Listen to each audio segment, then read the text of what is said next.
कहानी की शुरुआत में हमें किसी की वॉइस सुनाई देती है जो कहता है कि बहुत समय पहले यहाँ पे एक ब्लैक स्मिथ रहा करता था जो कि अपने हाथों से बनाए हुए हथियारों को अपनी दुकान पे बेचता था। और इसी वजह से वो बहुत ज़्यादा फेमस था। लेकिन एक दिन उसे एक मौका मिला जो कि कायरो किंगडम से बिजनेस का था। उस लोहार ने अपने हैंडमेड वेपन्स को आर्मी को सेल किया, जिसकी वजह से एक एंडलेस वॉर में एक नया सा चेंज आया और उस ब्लैकस्मिथ का स्टेटस बहुत ही ज़्यादा बढ़ गया। और वॉर के खत्म हो जाने के बाद उस ब्लैकस्मिथ को एक बैरोन के पद से नवाजा गया। और वही ब्लैकस्मिथ हमारी ज़मीनों का मालिक है और वे आपके फादर हैं, मास्टर रोमन। फिर हमें रोमन को दिखाया जाता है जो कि दिमित्री फैमिली का सबसे बड़ा बेटा होता है और वो ये सारी कहानी एक भिखारी से सुन रहा होता है और वहीं आसपास में उसका बटलर भी होता है। फिर वो बटलर अपने मन में सोचते हुए कहता है, आखिरकार मास्टर रोमन इस कहानी को क्यों सुन रहे हैं, ये कहानी तो सबको पता है। फिर हमें कुछ घंटे पहले का सीन दिखाया जाता है जहाँ पे रोमन अपने बटलर से कहता है, तो तुम्हारा कहना है कि मैं दिमित्री फैमिली का सबसे बड़ा बेटा हूँ और हम जिस किंगडम में रहते हैं उसका नाम कायरो किंगडम है और हमारा कॉन्टिनेंट सैलमेंडर है, और तुमने जैसा कहा कि यहाँ पे कोई भी मूरी एग्जिस्ट नहीं करता है। फिर बटलर कहता है हाँ। फिर वो बटलर अपने मन में सोचते हुए कहता है, आखिरकार आज ये कुछ अलग लग रही हैं, पहले की तरह इनका मूड डल नहीं है आज। नहीं तो पहले तो ये हमेशा नशे में धुत रहते थे और ये अमीर बच्चों में सबसे ज़्यादा नामी थे नशीली पदार्थ लेने में। हाँ, शायद ये हो भी सकता है। फिर वो बटलर हमारे रोमन से कहता है, मास्टर रोमन आप इधर आइए, मैं आपको दरअसल कुछ बताना चाहता हूँ। कल आपकी फियांसे आपसे मिलने आने वाली है और वो लॉरेंस फैमिली के हेड की बेटी है। फिर बटलर अपने मन में सोचते हुए कहता है, शायद ऐसा हो सकता है क्योंकि यंग मास्टर रोमन अपने छोटे भाई को बिल्कुल पसंद नहीं करते हैं, इसीलिए वे 25 साल से अपने कमरे से बहुत कम ही निकलते हैं। इसीलिए इन्हें एक नाम भी मिला है, मोरन ऑफ दिमित्री। उसके बाद वो रोमन से कहता है, आपकी फियांसे जिस फैमिली से बिलोंग करती है उसका नाम लॉरेंस है और वो बहुत ही ज़्यादा डिग्निटीफुल फैमिली है, तो आपको उसके लिए तैयार हो जाना चाहिए। लेकिन तभी रोमन कहता है, लेकिन मुझे उससे भी ज़रूरी काम है अभी। उसके बाद वो कहता है, मुझे इस ज़मीन के सबसे पुराने आदमी के पास लेके चलो। ये सुनकर उसका बटलर हैरान हो जाता है। फिर रोमन अपने मन में सोचते हुए कहता है, मुझे इस लड़की की कोई भी चिंता नहीं है, मुझे तो बस इस दुनिया के बारे में जानना है। फिर वो बटलर अपने मन में सोचते हुए कहते हैं, आखिरकार इन्होंने ऐसे इंसान को क्यों बुलाया जो यहाँ पे ज़िंदगी भर रहा है, लेकिन मुझे उससे क्या, मैं तो इनका सर्वेंट हूँ, तो मुझे अपनी ड्यूटी तो करनी ही पड़ेगी। फिर वो कहता है, यंग मास्टर मैं समझ गया। फिर हमें प्रेजेंट का सीन दिखाया जाता है। फिर हमें उसी भिखारी को दिखाया जाता है जो कहता है कि मुझे इस जगह के बारे में सब कुछ पता है। फिर रोमन उससे कहता है, आपकी मदद के लिए बहुत बहुत शुक्रिया, मैं इसके बाद आपको एक रिवॉर्ड ज़रूर दूंगा। लेकिन वो भिखारी कहता है कि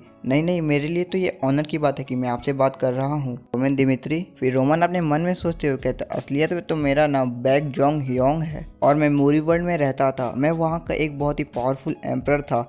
मैंने अपनी ज़िंदगी में सारी चीज़ें कर ली और मैंने डेथ को भी एक्सेप्ट कर लिया था, लेकिन किन्हीं भी रीजंस की वजह से मुझे रोमन दिमित्री की बॉडी में उठना पड़ा। क्या यह कोई हेवन की विल है या कोई गॉड्स की पनिशमेंट, क्योंकि मैंने उनकी बात नहीं मानी। लेकिन तभी कोई बंदा जोर से चिल्लाने लगता है वहाँ पे, जिसकी तरफ रोमन का भी ध्यान चला जाता है और हम एक टकले को देखते हैं जो एक बंदे को मारते हुए कहते हैं, आखिरकार तुम मर क्यों नहीं जाते हो। और इसी के साथ वो उसे बहुत मारता है जिसकी वजह से उसके सर से भी ब्लड निकलने लगता है। लेकिन वो टकला इतने में नहीं रुकता है, वो अपने साथियों से भी उस लड़की को पिटवाता है। और हम वहाँ पे रोमन के बटलर को देखते हैं जो एक बंदे से कहता है, हे भाई साहब जरा साइड हटना थोड़ी देर के लिए। और जैसे ही वो भीड़ से बाहर निकलता है वो उस टकले के हाथ पे बने हुए टैटू को देख के कहता है, ये तो फैंक्स टैटू है। लेकिन तभी कोई कहता है, उससे क्या हुआ, और हम देखते हैं कि ये रोमन होता है।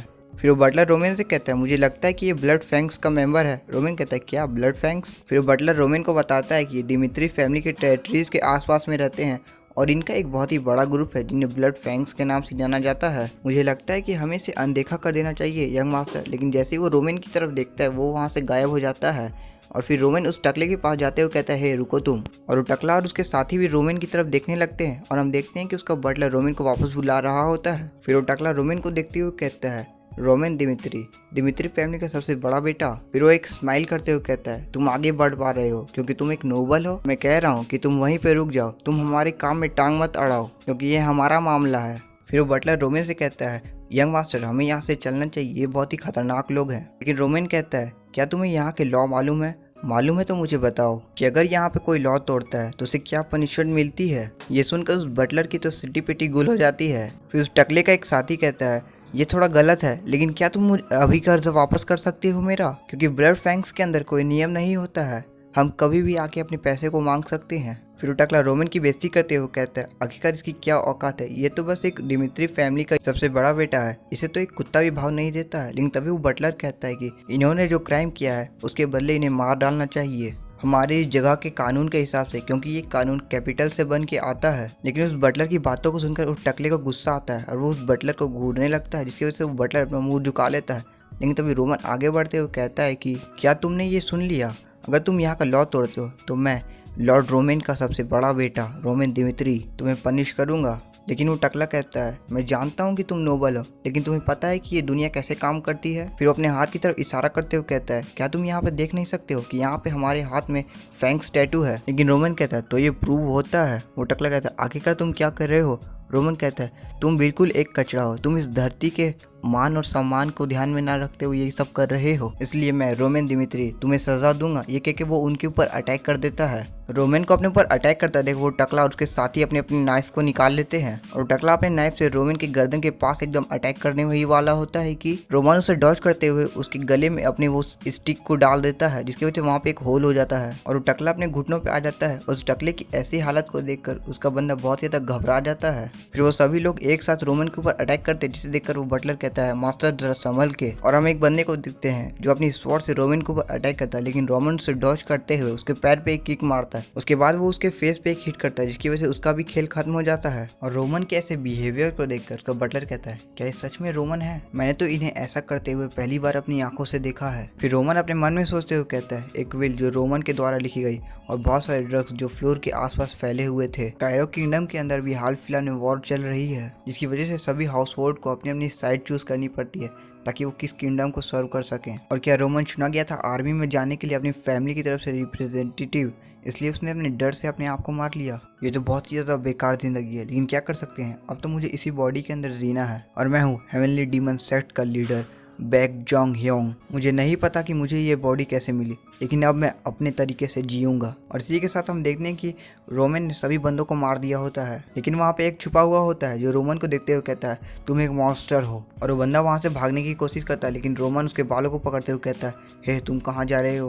वो बंदा कहता है, प्लीज़ मुझे जाने दो यहाँ से। और वो उस बंदे को घुटने पर बैठाते हुए कहता है, इन सारों बंदे ने जो जो काम किया है उनके लिए मुझे लॉ इन्फॉर्मेंस को इन्फॉर्म करने की कोई भी ज़रूरत नहीं है। और फिर वो एक स्वॉर्ड को पकड़ते हुए कहता है, मैं इनकी जान खुद से ही ले लूँगा। और तुम क्या कर रहे थे कि तुम्हें पे करना पड़ेगा रुथलेसली। इसी के साथ रोमन का गला काट देता है और उस बंदे का सर और धड़ अलग अलग गिर जाता है। और इस चीज़ को देखकर वहाँ की पब्लिक बहुत ही ज़्यादा हैरान हो जाती है। फिर रोमन वहाँ चिल्लाते हुए कहता है, मेरा नाम रोमन दिमित्री, और अगर किसी को मेरे इस फैसले से दिक्कत है तो वो मुझसे आके बात कर सकता है। और इसी के साथ हमारा आज का एपिसोड यहीं पे खत्म होता है। तो आपसे मिलेंगे किसी और एपिसोड में। Goodbye. और इस वीडियो को लाइक, शेयर और चैनल को सब्सक्राइब जरूर कीजिएगा।